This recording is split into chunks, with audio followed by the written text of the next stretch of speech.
So the next topic that we're going to discuss is the Gauss's law. So Gauss's law says that the flux through a closed surface is equal to the charges enclosed by the surface divided by the permittivity of free space. So what does it mean? It means, so let's understand what is permittivity of free space.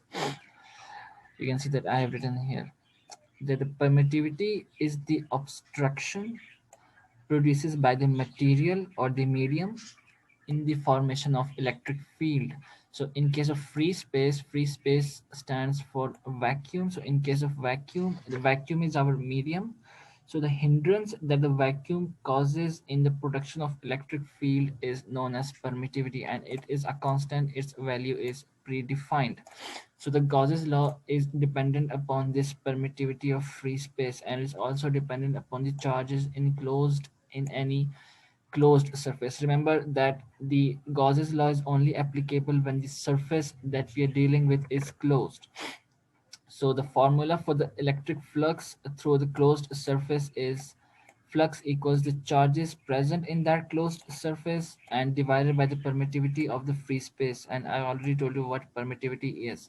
And remember that if we want to calculate the flux at any given point but the surface of that point is not closed, it is not present in a closed surface, then what we'll do, we'll create our own Gaussian surface for that.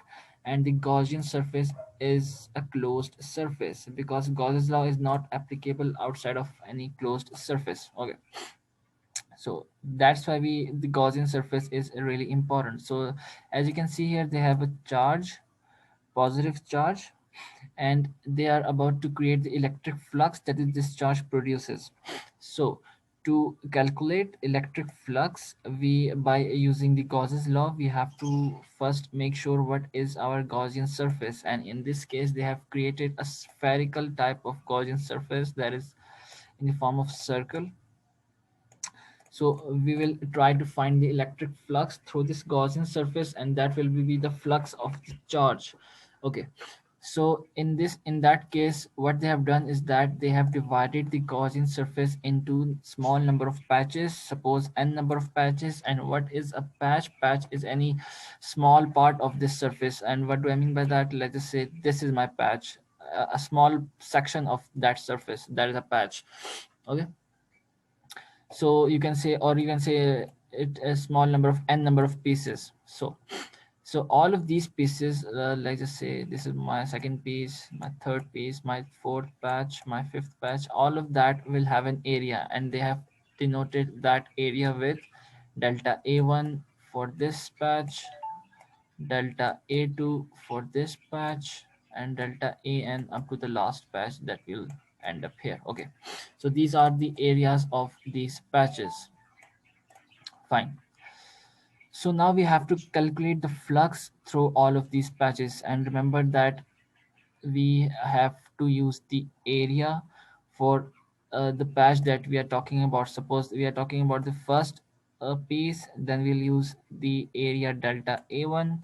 And if you're talking about the second piece, then we'll use the area delta a2. And same with the electric field, e1 and e2. So this phi 1 is the flux through the first patch, first piece.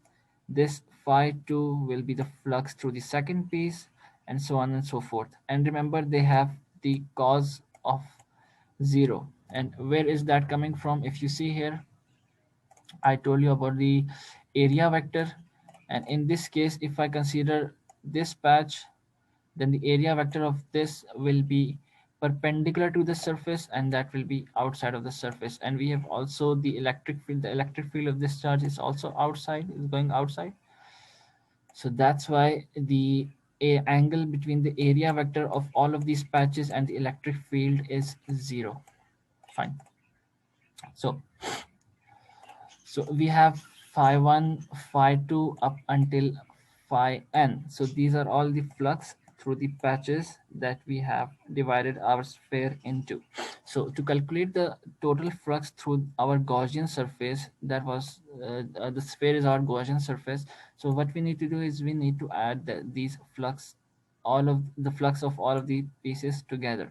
So this summation sign is representing the sum of all of the flux through the patches. Now, if you see here, the E is the same for each of the patch. Why is E same? Because if you see, because each patch is having the same distance from the charge. This patch, this patch, and this patch, and many others. So as they have the same distance from the charge that is producing the electric field, so the electric field that each patch will receive will also the same. So that's why they have written their equation in this form. They have taken out E as common. And what does that mean? It means phi total will be equal to E times delta A1 plus delta A2 plus up till delta an. Fine.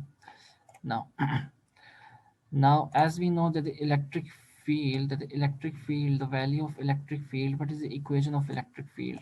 The equation is k q over r square. That is the equation of electric field, and we have the summation of areas of all of our patches here.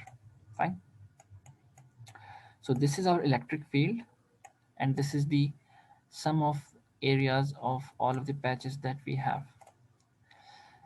Now, as you can see that if we add all of these patches together, if we add them together, we will get the total area of the surface.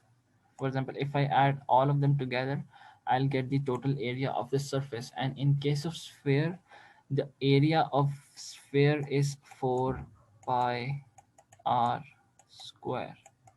Fine. So yeah, this is it. Now we need to further simplify our equation. We can change k into 1 by 4 pi e naught. R squared will be the same, then q at the top, then 4 pi r square is the total area of our Gaussian sphere. So we can cancel out some of the terms, as 4 pi can be cancelled out and r square.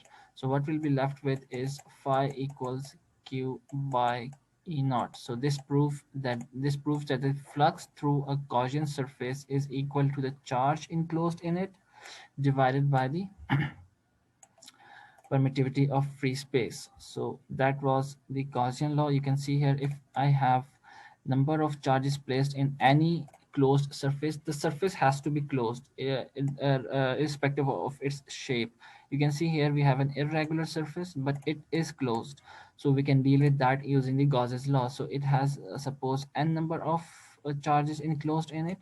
So the flux through this surface will be equal to the sum of all of the charges present in the surface divided with the permittivity of free space. That will be the flux through this closed surface.